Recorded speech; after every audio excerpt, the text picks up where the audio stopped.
Salut tout le monde, j'espère que tout le monde va bien. Je fais une petite vidéo aujourd'hui, vous le verrez dans le descriptif. C'est une vidéo de soutien pour Anna. Anna, cette maman de 3 enfants qui se bat maintenant depuis des années pour faire reconnaître la pédocriminalité, on va dire les mots comme ça, de son ex-mari sur ses enfants. Typiquement, on a un cas là de reconnaissance, puisqu'il y a eu 22 signalements de professionnels, de personnes à l'école, de parents d'élèves, des signalements qui ont été donc pris très au sérieux à un moment donné par la justice et qui ont donné que Anna a pu protéger ses enfants pendant quelques temps, pendant quelques mois, on va dire, sauf que nous sommes en France, dans un pays où il est possible qu'on arrive, grâce à des professionnels, en l'occurrence là un docteur assez connu dans le milieu de la pédocriminalité, puisqu'il est associé à d'autres affaires. Je vous laisse regarder le détail dans la vidéo que je vous ai mise, que Carl Zero a faite, et on remercie Carl Zero parce que vraiment c'est une personne qui s'engage énormément pour nos enfants et qui dénonce tout ça avec courage, et que c'est vraiment pas simple. On le voit bien dans ce pays de pouvoir faire ça, parce que on est censuré de partout apparemment. On n'ira pas très loin sur ce qu'on pense en fait de tous ces réseaux qui existent, parce que c'est terrible, terrible, terrible. Je vous laisse regarder la vidéo de Carl Zero, c'est vraiment horrible qu'on puisse encore remettre en doute ce que cette maman et ses enfants ont vécu. Ce que nous on veut faire aujourd'hui, c'est lancer un grand appel pour que tous les parents entendent ces histoires-là et que tout le monde montre son soutien à Anna. On a parlé il y a quelques jours déjà de l'affaire Madjani, qui montre bien à quel point on a un problème en France avec la justice, puisque dans l'affaire Madjani, cette maman a pris 2 ans et 9 mois, je crois, de prison pour non-présentation d'enfants, alors que la petite, aujourd'hui encore, et Carl Zero a aussi fait une vidéo à ce sujet, la petite qui aujourd'hui a 17 ans dit toujours qu'elle a été agressée sexuellement par son père. Et on a une justice aujourd'hui qui enferme la maman pour non-présentation d'enfants. Donc il est temps que tout le monde se saisisse de ce sujet, c'est-à-dire que tous les parents, même les personnes qui ne sont pas parents, c'est-à-dire même toute la société en fait, se mobilise pour toutes ces personnes. On sait qu'il y a très peu de cas de pédophilie, de pédocriminalité qui sont décelés, qui sont jugés et qui sont enfin, où il y a enfin une justice. Donc il est temps vraiment que tout le monde s'y mette, parce que c'est dégueulasse, voilà, c'est dégueulasse, ça me fait vomir que ces mamans qui se battent pour leurs enfants, qui essayent de les protéger, ne soient pas soutenues. Je pense que quand vous verrez la vidéo, vous comprendrez à quel point c'est sans équivoque en fait. Quand il y a 22 signalements, quand les enfants, moi j'ai le cas d'une amie personnellement, une amie très proche, et elle se reconnaîtra quand elle verra cette vidéo. On a travaillé 3 ans sur le sujet ensemble. C'est-à-dire qu'il y a eu le même principe. On a une petite fille qui a eu des comportements hyper sexualisés après avoir passé du temps avec son papa. Et en fait, la justice n'a pas voulu, et pourtant les signalements ont marché. Le procureur a demandé une enquête de police. L'enquête, on l'attend toujours, ça fait 4 ans.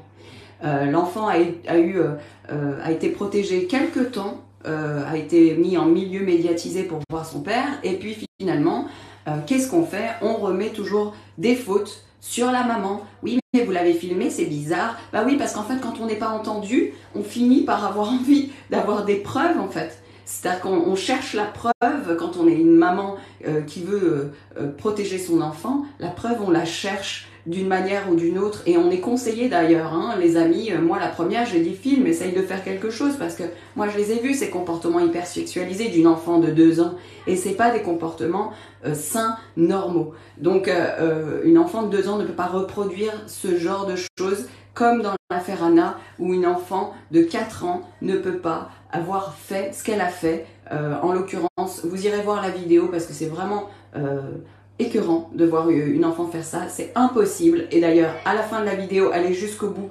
Il y a un professionnel qui explique que c'est impossible en fait que les enfants puissent inventer ce genre de choses et c'est presque même impossible de croire qu'une maman puisse mettre ça dans la tête d'un enfant. Qu'un enfant exprime ça, que ce soit avec des poupées ou que ce soit directement en mimant ou en faisant ça sur ses frères et sœurs, c'est terrible parce que en fait on ne peut pas l'induire ça.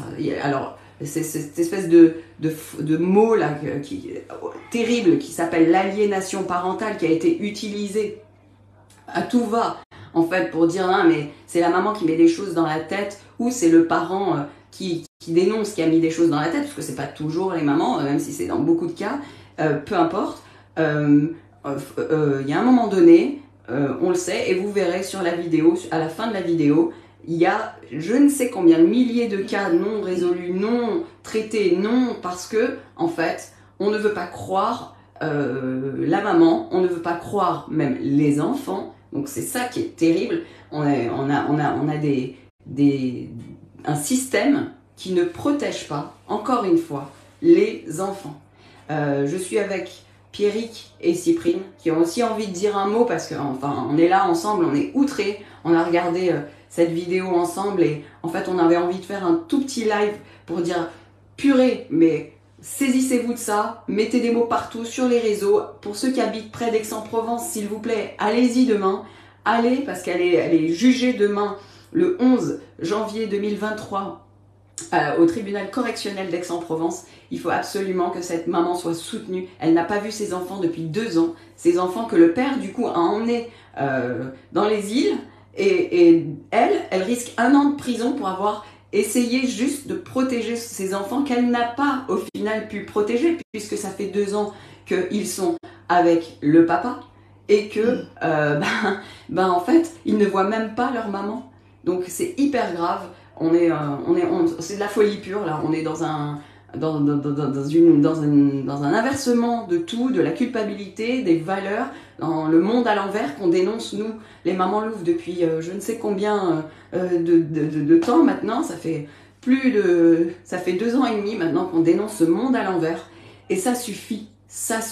Voilà, donc stop à ça. Allez s'il vous plaît soutenir Anna d'une manière ou d'une autre. Allons soutenir toutes ces mamans comme on devait soutenir aussi Priscilla Majani. Et ce qu'on a fait, c'est terrible, c'est non en fait. Donc cette justice elle s'arrête. Je vais laisser la parole à Pierrick qui travaille bien sûr, vous le savez, avec moi sur les émissions Les Enfants au cœur, avec nous les mamans louves, et avec Cyprine qui est une maman louve aussi, qui a été une des initiatrices aussi des mamans louves. Et voilà, on n'en peut plus en fait. Donc je vous laisse parler. Oui, bonsoir tout le monde. Bonsoir tout le monde. Je te laisse débuter. Évidemment, ce genre de situation, je pense que il y aurait tellement de choses à dire, ça génère énormément de colère, ça génère du dégoût, évidemment. Là, c'est tellement, dans ce cas-là, en plus c'est tellement évident, il y a tellement de choses, d'éléments qui démontrent vraiment ce qui s'est passé. C'est pas normal que la maman n'ait pas du tout été entendue, c'est absolument pas normal que les enfants n'aient pas été protégés, c'est absolument pas normal qu'ils étaient rendus à leur papa, parce que un médecin qui en plus est quand même assez connu pour beaucoup aider les pédocriminels a fait des rapports sans même avoir vu la maman, sans même avoir vu les enfants. Donc moi la seule chose que j'ai envie de dire, c'est faudrait peut-être qu'on s'interroge sur l'intégrité aujourd'hui de certains juges aux familles, et de l'intégrité aussi donc, de la justice en général. Parce qu'encore une fois, quand il y a des éléments qui sont aussi probants, comment ça se fait qu'on en arrive là, que ce soit une maman qui voulait protéger ses enfants d'actes qui sont innommables, ça ne devrait même pas exister, ce qui s'est passé. Pourquoi c'est elle en fait aujourd'hui qui est sur le banc des accusés? Pourquoi c'est elle qui prend qui a un enferme? Il y a quelque chose qui ne va pas. Et je pense que maintenant, il faut que les langues aussi se délient. Je suis persuadée que si on creuse un petit peu autour de soi, Je suis sûre qu'il y a beaucoup de personnes qui ont été victimes de pédophiles et de pédocriminels. Et maintenant, il faut absolument que les langues parlent. Moi-même, à l'âge de 5-6 ans, je vais le dire parce que j'ai pas peur d'en parler maintenant, ça suffit. J'ai été aussi victime d'un pédophile. C'était le mari de ma nounou. Donc je n'ai pas été abusée sexuellement, mais je me suis rendu compte un peu plus tard qu'il avait eu des attouchements. Voilà, je ne l'ai pas conscientisé quand j'étais enfant. J'ai eu quelque chose qui s'est passé à l'âge de 12-13 ans dans la cour de mon école. Je ne sais pas s'il y avait eu un bruit, une odeur, je ne sais pas, quelque chose. Et paf, d'un coup, dans ma tête, la lumière s'est éclairée et j'ai compris ce qui se passait. Donc je vais arrêter là. Mais voilà, c'est important maintenant que les gens parlent. Et plus on sera nombreux, comme dit souvent Roxane, l'union fait la force, le nombre fait la force. Il faut absolument aller soutenir Anna, pour ceux qui sont sur le secteur et pour ceux qui ne le sont pas. Comme pour Priscilla, on peut montrer sur les réseaux, aujourd'hui c'est la force que l'on a, c'est aussi ça, c'est les réseaux sociaux, ça sert à ça. Soyons solidaires avec cette maman et faisons en sorte d'essayer petit à petit de bouger les choses. La justice est malade, ça me fait penser à ça. Notre justice ici en France aujourd'hui est malade et il serait temps vraiment que ça change. Il faut protéger nos enfants de ces choses qui sont vraiment pas belles et il faut y aller. Allez voir suivez Cœur Zéro. Il dénonce la pédocriminalité depuis une trentaine d'années et on apprend beaucoup de choses. Alors oui, ça fait mal à la conscience. Oui, on n'a pas forcément envie d'entendre tout ça et de s'en rendre compte. Mais je pense qu'il est temps maintenant de ne plus faire l'autruche. Et à défaut en tout cas de vouloir l'entendre, en tout cas de cesser de le nier. Voilà, je passe la parole à Pierrick. Bonsoir à tous. Merci en tout cas, donc bien évidemment, donc, on a regardé cette affaire. Alors malheureusement, c'est malheureux, mais une affaire parmi tant d'autres en fait. Je pense que vous l'avez constaté, notamment en France, on a des gros problèmes avec notamment tout ce qui est lié à la pédocriminalité, la pédophilie. C'était dénoncé par un ensemble de personnes. On constate dans cette affaire notamment ubuesque de Alain. Je vous laisse écouter donc l'interview de Carl Zero que vous avez en commentaire que Roxane vous a mis. Permettez-moi, je me permets de repréciser certains détails parce que c'est pas pour autre. En fait, il y a des choses violentes. Quand vous avez une fille de 4 ans qui pratique on peut dire une fellation, on va dire, à son petit frère de 2 ans et qui imite en gros et dont la mère lui demande d'arrêter et que la petite fille demande si elle doit également arrêter sur son père, il y a quand même un gros souci. Ça, c'est que des choses qui ne peuvent pas s'inventer. Malheureusement, des affaires comme ça, si vous suivez un peu quand on s'y intéresse, il y en a quand même une multitude. Et aujourd'hui, donc, cette mère de famille qui a tout fait avec les signalements, qui est en procédure depuis des années avec les avocats, quand même est sur le point de potentiellement finir en prison. Finir en prison pour avoir soi-disant enlever ses enfants. On constate, et notamment quand vous écouterez cette vidéo de Carl Zero, que un nom d'un médecin qui est notamment, on peut le dire parce que c'est sur YouTube, qui était l'un des médecins, notamment psychiatre de l'affaire, dans l'affaire Outreau, a été sollicité et comme par hasard en fait suite à ce rapport psychiatrique, si j'ai bien suivi. C'est ça qui est fou, c'est qu'il a même pas vu. Finalement, après l'accusation change de bord et s'est tournée vers cette mère. Donc j'ose le dire, il y a des personnes qui sont protégées ici en France, il y a plusieurs personnes qui se protègent en haut lieu, qui ont des réseaux, qui se contactent entre eux, qui je ne sais quoi, je ne sais comment est-ce qu'on peut dire, mais dans cette affaire-là, c'est tout expliqué. On ne peut que constater que je peux pas dire quoi, comment, on voit bien qu'il y a des personnes qui se protègent entre elles, c'est tout ce qui ressort de cette affaire, je n'invente rien, écoutez certaines interviews, c'est quand même complètement et strictement dégueulasse ce qui est en train de se passer. Donc qui, quoi, comment, pourquoi, ça je n'en sais strictement rien, mais voilà, soutenez absolument Anna. Il faut vraiment qu'on arrive à faire exploser, on va dire, toutes ces choses-là, révéler, on va dire, davantage toutes ces affaires, que les gens le sachent, même si je sais, on voudrait, on va dire, spécialement, on voudrait s'en passer parce que c'est pas spécialement positif, c'est sûr, on n'a pas besoin de ça actuellement, mais malheureusement, c'est pas en fermant les yeux sur tous ces problèmes-là que l'on arrivera à davantage les régler. Voilà, c'est totalement illégitime, totalement dégueulasse ce qui est en train de se passer. Moi, j'ai honte en mon pays, j'ai honte en la justice, pas tous les juges, on est bien d'accord, j'ai honte en différents professionnels, on voit bien qu'il y a quand même des arrangements ou je ne sais quoi qui est fait, c'est complètement dégueulasse ce qui se passe, donc soutien total à Anna, parce que aujourd'hui c'est ses enfants, et avec la multitude d'affaires qu'il y a, demain ça peut être les vôtres. Voilà, donc bon courage Anna. Merci Pierrick, on a aussi une dernière intervention, bien sûr. On a une intervention, celle de Merlin. Merlin qui est Merlin Longuet, vous le connaissez aussi. Je vais le laisser parler parce que je pense que tout le monde maintenant c'est le Café des Libertés, la SDAC. Tiens, je te laisse parler Merlin, en soutien à Anna. Ok. Ouais, c'est la question de la pédocriminalité. C'est une question dont il faut parler. En fait, cette protection par des réseaux pédophiles organisés, donc c'est pas seulement quelques personnes qui font des actes individuels, c'est des vrais réseaux organisés. Donc on va pas aller plus loin sur la définition de qui c'est, mais en tout cas ces actes ils sont possibles parce qu'il y a un vrai désintéressement de la population sur ces questions-là. Donc c'est pour ça en tout cas que ça nous paraît important d'en parler, parce que c'est des questions qui sont sérieuses et dont il faut parler.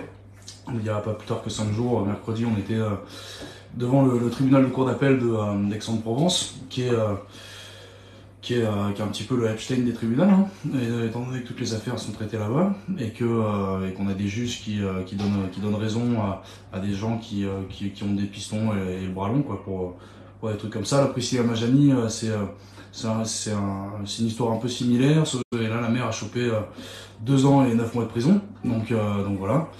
On était devant, il y avait plus il y avait plus d'escortes militaires pour protéger, pour empêcher qu'on vienne soutenir Priscilla Majani que de manifestants. Donc c'est un vrai témoignage du désintéressement de la population sur ces sujets-là. C'est des sujets qui peuvent toucher tout le monde en fait, hein, tous les parents. Donc en fait, si pensez pas que ça arrive qu'aux autres, là pour le coup, c'est des réseaux organisés qui peuvent toucher n'importe qui. Donc voilà. Maintenant que vous êtes au courant, n'hésitez pas à passer le message, parce que il y a de plus en plus de gens qui se saisissent de ces sujets-là. Il y a, comme il parlait de Carl Zero, il y a aussi Stan Mayo qui a pas mal dénoncé, qui est un ancien militaire. Il y a pas mal de monde qui dénonce sur ces sujets-là, et depuis très longtemps, hein, parce que Carl Zero, ça fait 20 ans qu'il travaille sur le sujet. Mais comme on voit par exemple en fait en Angleterre, il y a en 2015 un réseau de 2400 pédocriminels qui a été démantelé. Et en fait, parmi ce réseau pédocriminel, il y avait des juges, il y avait des chefs d'État, tout ça. Et en fait, ces gens-là, où est-ce qu'ils sont, hein? Il n'y a aucune personne qui a été condamnée. Pourquoi? Je le répète, parce qu'il y a un désintéressement de la population sur ces questions-là, sur le fait de protéger les enfants. Et les gens disent que ça n'arrive qu'aux autres, que c'est pas leur problème, ils s'intéressent plus à leur facture d'électricité qu'à la virginité d'un enfant de 6 ans, quoi. Donc vraiment, là, c'est des questions qu'il va falloir se poser. Il va falloir sortir je parle de l'Angleterre, mais en France, il n'y a pas plus tard qu'il y a quelques mois, hein, 3-4 mois, on a un juge de la Haute Cour de cassation qui a mis son enfant en vente sur le Darknet. Et en fait, ce juge-là, il a eu un rappel à la loi. Voilà. Donc maintenant, il exerce toujours, et il a aucun souci avec ça. Bon, il a dit qu'il recommencerait pas. Mais donc c'est vraiment hallucinant l'impunité qu'il y a autour de ça, et justement les sphères d'influence qui siègent à des postes décisionnels, qui se protègent les uns les autres des conséquences que ça peut avoir. Donc voilà, bon, on a des rapports qui sont sortis, on a des rapports super intéressants sur Alfred Kinsey, que je vous invite à regarder, qui témoigne du fait que, en fait, Kinsey, c'est qui? C'est les cabinets McKinsey, hein, qui conseillent le gouvernement maintenant. Donc, ce Alfred Kinsey a sorti des rapports comme quoi, en fait, les enfants avaient des orgasmes dès l'âge de 6 ans. Et pour rendre ce rapport-là, il a fait des expériences sur les enfants et les petites filles de 6 ans. Donc voilà, on a des gens super équilibrés qui conseillent notre gouvernement. On a reversé, malgré le fait qu'il y ait eu les scandales de McKinsey et tous les morts qu'on connaît avec la diffusion de médicaments à base d'opium aux États-Unis qui ont tué énormément de personnes. Donc c'est aussi McKinsey qui a conseillé d'investir dans Pfizer par rapport à la question du vaccin. Mais on a aussi voilà, toute cette question de pédocriminalité où ils sont impliqués dedans. Donc en fait, enfin, on va pas en vouloir à notre président qui lui-même est victime de pédophilie. Donc voilà, on va s'arrêter là. On va soutenir Anna. Mais on soutient Anna et on va. C'est important. Enfin, le Café des Libertés, la SDAC pourront pas être là, mais en tout cas, on vous invite à vous être conscient de ce qui se passe, diffuser l'information, en parler autour de vous et à commencer à vous organiser pour ne pas répondre forcément à un appel, mais pour aller creuser sur ces questions-là et pour essayer de faire un bloc pour protéger les enfants parce que voilà, c'est des questions qui sont hyper importantes, c'est des questions de l'avenir, c'est nos enfants, c'est-à-dire que ces gens-là qui s'attaquent aux enfants, ils sont acquittés, par contre l'enfant quand il est touché, il prend perpète. Donc voilà, vraiment, soyez alerte à tout ça et allez, abonnez-vous à à la chaîne Carl Zero, c'est quoi Carl Ouais, Zero c'est ça, Absolu. sur YouTube. Ouais. Donc voilà, voilà. Merci Merlin, voilà, on essaye de faire ce qu'on peut, nous, toutes les personnes un peu concernées par l'enfance pour essayer de faire retentir les voix, la détresse, l'injustice, tout ce que vivent nos enfants. Voilà, Merlin n'a pas d'enfants, Pierrick n'en a pas non plus. Et pourtant, ils sont là, ils se battent pour eux. Et tout le monde peut le faire. Et comme l'a dit Merlin, il s'agit maintenant que tout le monde s'empare du sujet, que tout le monde dénonce, qu'ils puissent mesurer en fait à quel point nous, on va être là, à quel point on va les protéger. Parce que si la justice, et c'est ma punchline, si la justice ne protège pas les enfants, alors c'est au peuple de le faire. Voilà. Partagez cette vidéo, partagez les infos. Et pour ceux qui sont à Aix-en-Provence, s'il vous plaît, ou dans les alentours, demain, allez-y, allez montrer votre soutien. Marquez des choses sur les réseaux, c'est important, ça suffit en fait. Et même si vous pensez que ça ne sert à rien, c'est une graine, une petite graine, qui peut, avec plein d'autres graines, faire la différence. C'est le nombre qui fera la différence, on le dit toujours. Et puis voilà, et si vous avez envie de rejoindre un collectif, vous êtes les bienvenus chez les mamans louves, que vous soyez une grand-mère, un grand-père, un tonton, une tata de cœur, ou voilà, peu importe. Venez, rejoignez les associations. Vous allez sur mamanlouve.com, vous tapez adhérer et vous mettez 1 dans le nombre d'adhésions, sinon ça ne marche pas. Et l'union fera la force. Ou allez dans d'autres collectifs, peu importe. Engagez-vous. Engagez-vous, montrez que vous êtes là. Voilà, merci à tout le monde. Merci à toutes les personnes qui œuvrent pour les enfants. Merci vraiment à vous. Et vous êtes vraiment aujourd'hui des héros parce que tellement tout est inversé. Voilà, donc merci encore. Et voilà, on partage en masse s'il vous plaît. Et on envoie les infos. Faites-vous aussi des vidéos. N'attendez pas que ce soit toujours les mêmes qui les fassent. Allez-y, engagez-vous. Dites ce que vous en pensez. Merci beaucoup à tout le monde et à très bientôt.